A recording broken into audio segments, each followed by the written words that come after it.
আসসালামু আলাইকুম। আমি ইঞ্জিনিয়ার মাহফুজ। আজকে আপনাদের সামনে বিশেষ একটি লাইভ নিয়ে হাজির হয়েছি।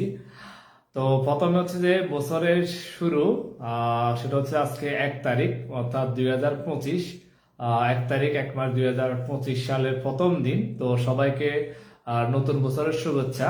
আহ, আপনারা জানেন আলহামদুলিল্লাহ আমরা ফেনীতে সফলতার সাথে বিল্ডিং এর ডিজাইন থেকে শুরু করে ইন্টেরিয়র ডিজাইন ডেকোরেশন এবং হচ্ছে যে ইন্টেরিয়রের যে সার্ভিস এবং হচ্ছে যে এই পাশাপাশি অর্থাৎ কম্পিউটার ট্রেনিং বা কম্পিউটার প্রশিক্ষণ দিয়ে এসেছি সফলতার সাথে।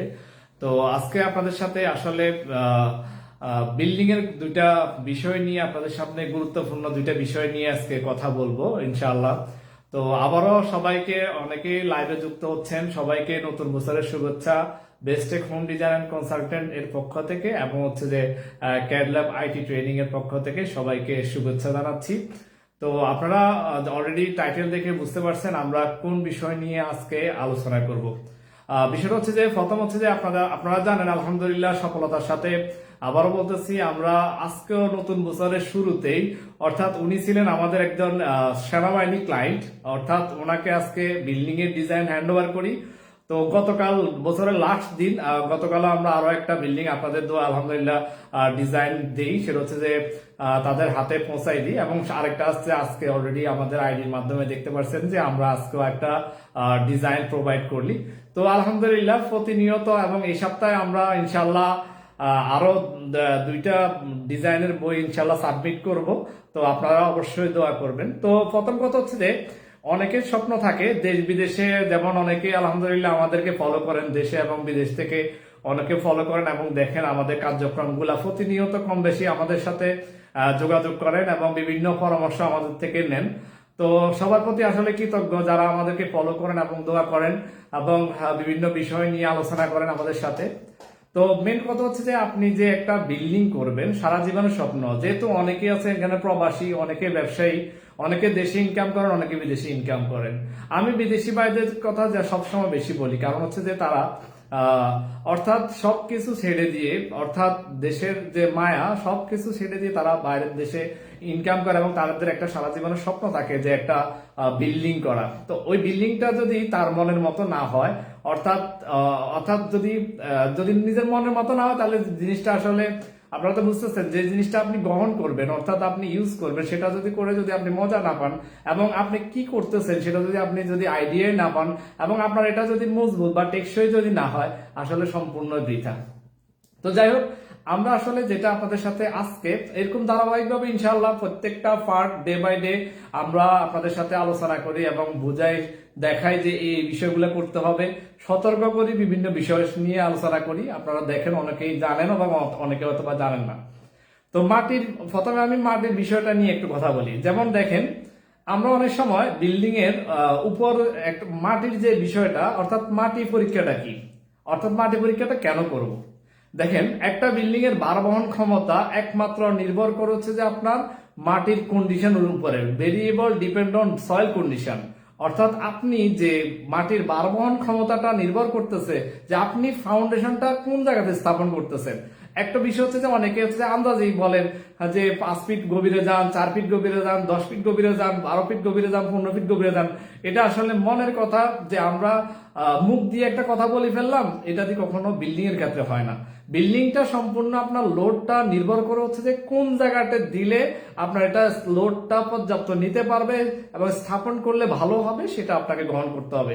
এই জন্য আপনাকে অবশ্যই মাটির ভার বহন ক্ষমতা একজন দক্ষ ইঞ্জিনিয়ার দ্বারা অবশ্যই সেটা গ্রহণ করবে এবং সেটা আপনার সাইট রিলেটেড যে বিষয়গুলো তার সাথে অবশ্যই শেয়ার করবে এবং তার সাথে শেয়ার করার পরে একটা পরামর্শ মাফিক করবেন। কারণ হচ্ছে দেখেন, আবারও বলতেছি, আন্দাজি কখনো লোড নিয়ে কখনো আন্দাজি কিছু বলা যায় না, করা যায় না। এটা হচ্ছে যে প্রথম কথা।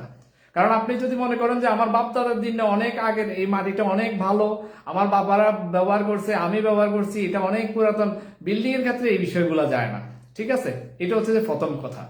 তো দ্বিতীয় বিষয় হচ্ছে যে কাভারিং এর যে বিষয়টা, আপনারা জানেন আমরা বিল্ডিং করি মানে একটা ডিজাইন, অনেক সময় আমরা এই জিনিসটা বেশি পাই। যেমন হচ্ছে একটা ক্লায়েন্ট ডিজাইন নেওয়ার পরে এরপর হচ্ছে যে অনেকে হচ্ছে যে বলে যে আমি বুঝি, মানে আমি বুঝি বলতে ক্লায়েন্ট বুঝে, অথবা আমার ভাই অথবা ভাই বেড়াদার অথবা আমার স্বাস্থ্য বা জ্যাঠো বা অথবা অমুকজন আমার বুঝে, আমি তার থেকে, সে কিন্তু ইঞ্জিনিয়ার না, কথাটা বুঝেন, সে বুঝে এইটা অনুসারে চলে, অথবা হচ্ছে যে কন্ট্রাক্টরের কথা অনুসারে চলে, যে কন্ট্রাক্টর এটা অনেক কাজ করছে তো তার অভিজ্ঞতা ভালো আছে, কোনো সমস্যা নেই। বিষয় হচ্ছে দেখেন, একটা কথা সব সময় বলি, স্বচ্ছতা এবং জবাবদিহিতা যে জায়গাতে থাকে সেই কাজটা কিন্তু অবশ্যই সুন্দর এবং গ্রহণযোগ্য হয়। আমরা যেমন আমি বিশেষ করে আমার কোনো ক্লায়েন্ট একতলা থেকে বহুতল ভবন পর্যন্ত আমার কোনো ক্লায়েন্ট, আমি অবশ্যই তাকে প্রথম অবস্থায়, যেমন আমি একজন ট্রেনার, আমি হচ্ছে যে আপনার প্রশিক্ষক, অর্থাৎ ডিজাইনের কাজের পাশাপাশি আমি আবার ডিপ্লোমা ইঞ্জিনিয়ারদেরকে ট্রেনিং করাই, এছাড়া অন্যান্য ডিপার্টমেন্টের ক্লাসগুলা নেই।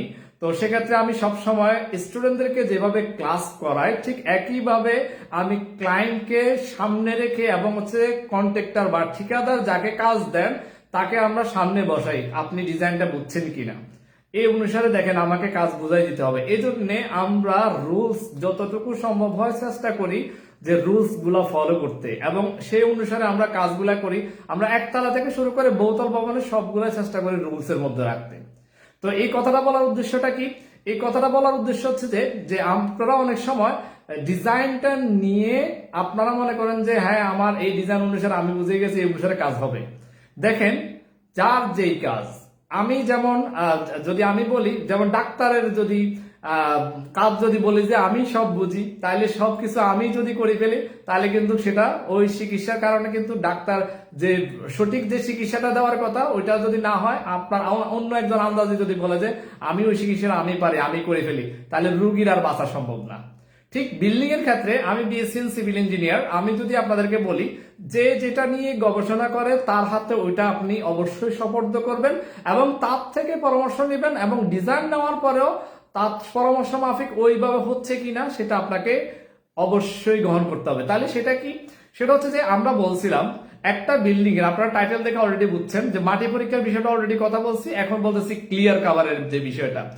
ক্লিয়ার কাভার হচ্ছে যে, অর্থাৎ আমরা যখন একটা কাঠামো, একটা বিল্ডিং যখন তৈরি করি, তখন আমাদের যে আমরা যে কংক্রিট গুলা স্থাপন করি, অর্থাৎ আমাদের রেইনফোর্সমেন্ট থেকে একটা নির্দিষ্ট পরিমাণ যে গ্যাপটা থাকার কথা সেটা যদি না থাকে, তাহলে আপনার কিন্তু এই বিল্ডিংটা আপনার জন্য বিপজ্জনক। আবারও বলতেছি, এটা আপনার জন্য বিপজ্জনক। সেটার জন্য অবশ্যই আপনাকে যেখানে সূত্র অনুসারে, যেখানে যতটুকু আপনার ক্লিয়ার কভার দেওয়া দরকার, সূত্র অনুসারে আপনাদের হুক বা মাটাম, অর্থাৎ যেখানে যেভাবে বাইন্ডিং করা দরকার, যেভাবে সূত্রগুলো ফলো করা দরকার, আপনার ইঞ্জিনিয়ার আপনাকে যে পরামর্শটা দেন সেই অনুসারে আপনাকে কাজটা করতে হবে এবং বুঝি নিতে হবে, মানে আদায় করে নিতে হবে। তো আপনারা অনেক সময় এটাকে গুরুত্ব দেন না। আমরা এমনও দেখছি যে ব্রিককে একটা ব্লকের মতো তৈরি, মানে ব্লকের মতো করে সেটা নাকি ইউজ করা যায়, সেটা ইউজ করে ফেলে ক্লিয়ার কংক্রিট ব্লকের অল্টারনেট হিসেবে।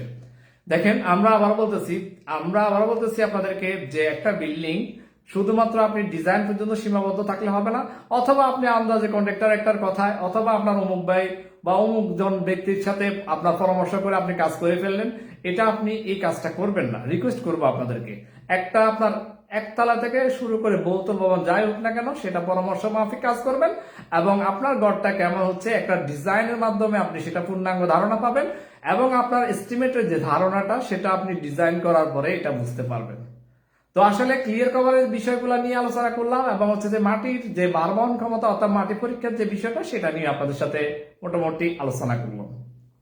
তো আজ আসলে বছরের প্রথম দিন, আপনারা প্রতিনিয়ত, আবারও বলতেছি, আপনারা দেশ বিদেশ থেকে অনেকে আমাদেরকে ফলো করেন, দেখেন আমাদের কার্যক্রমগুলো প্রতিনিয়ত আমাদেরকে আপনারা দোয়া করেন।